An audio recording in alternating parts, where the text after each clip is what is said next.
You think your thoughts are yours.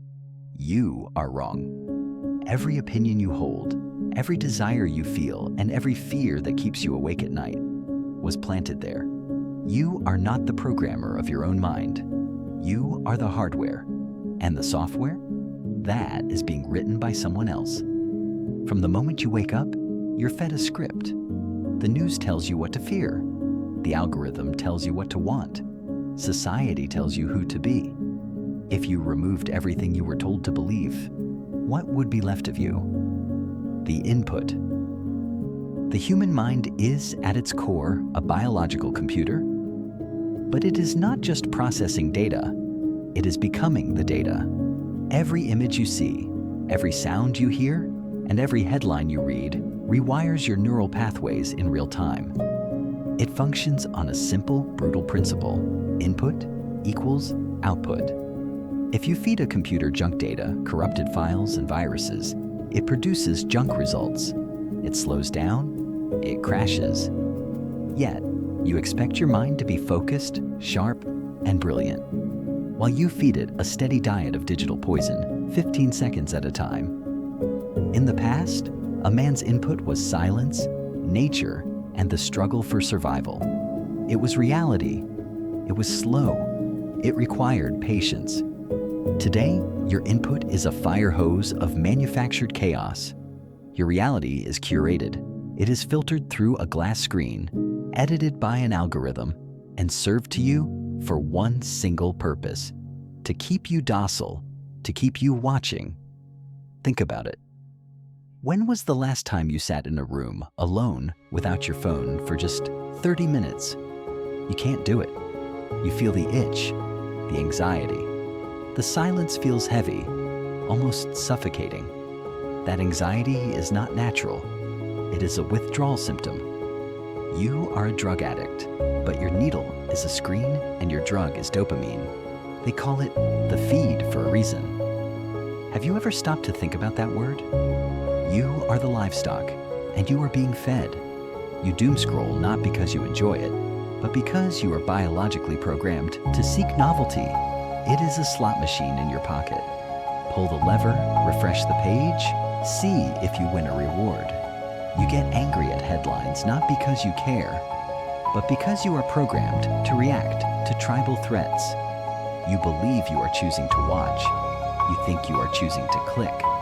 You tell yourself you are choosing to care, but you are not choosing anything. You are reacting. You are a puppet, and the algorithm is pulling the strings. You are like a machine pressing its own buttons over and over again until the battery dies. The glitch. To break the programming, you must become a glitch in the system. Understand this. The system relies entirely on your predictability. It is a predictive engine. It gathers data on your past to dictate your future. If you click this, you will buy that. If you feared this headline, you will vote for that candidate. You are a line of code executing a command. And as long as you react, you are enslaved. So, how do you rebel against a mechanism that knows you better than you know yourself? You don't burn down buildings. You don't scream in the streets. That is just another form of reaction. That is still part of the script. To truly rebel, you must do the one thing the algorithm cannot process. You simply stop. You must learn to observe your own mind. This is the hardest thing a human being can do. Try it. Sit in a chair. Do nothing. No phone, no music, no distractions. Within seconds, you will feel it. The itch. The phantom vibration in your pocket. The desperate need to be entertained, to be validated, to be distracted from your own existence. That anxiety, that is the sound of your programming fighting back. It is the withdrawal symptom of a mind that has forgotten how to be free. Most people are terrified of this silence. They run from it into the arms of endless scrolling. They are terrified of boredom. But boredom is not your enemy. Boredom is the gateway to your own soul. It is only in the crushing weight of silence that you can hear your own thoughts again, separate from the noise of the feed. there is a gap between the trigger and your reaction. When the notification dings, there is a microsecond before you reach for the phone. When the anger rises, there is a microsecond before you shout. That gap is where your freedom lives. If you can widen that gap, if you can pause, observe the urge, and refuse to act on it, you cut the wire. You create a runtime error in their simulation. Freedom is not doing whatever you want. That is a child's definition of freedom. A junkie does what he wants when he takes the needle. Is he free? No. True freedom is the ability to refuse the dopamine, to refuse the outrage, to refuse the easy path. When you stop reacting, you become invisible to their control mechanisms. You step out of the stream. You become the glitch, the dopamine cage. The bars of your prison are not made of steel. They are made of dopamine. Your brain evolved to seek rewards, food, shelter, reproduction. When you found these things, your brain released a chemical designed to make you say, "Do that again." But the system has hijacked this survival mechanism. They have engineered a world where you don't have to work for the reward anymore. You just have to click. Pornography gives you the illusion of intimacy without the risk of rejection. Video games give you the illusion of achievement without the effort of building something real. Social media gives you the illusion of status without the need for character. You are drowning in cheap pleasures, and because you are drowning, you have no energy left to swim towards the surface.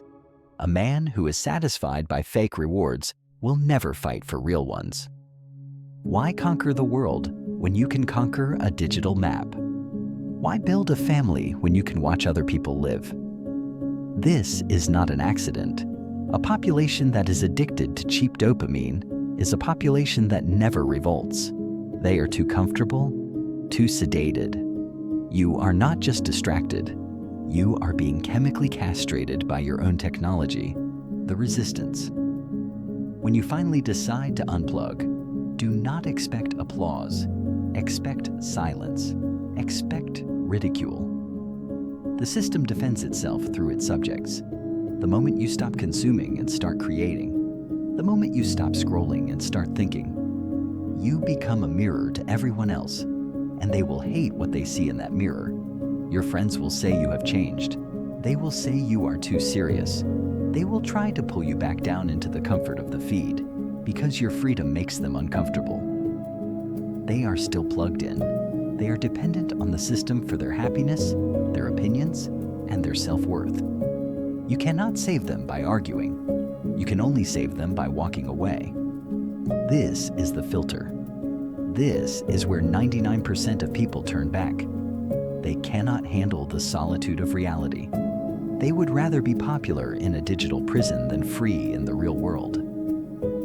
But you must be willing to walk alone. The awakening. So what happens now? You have two choices. This video is about to end.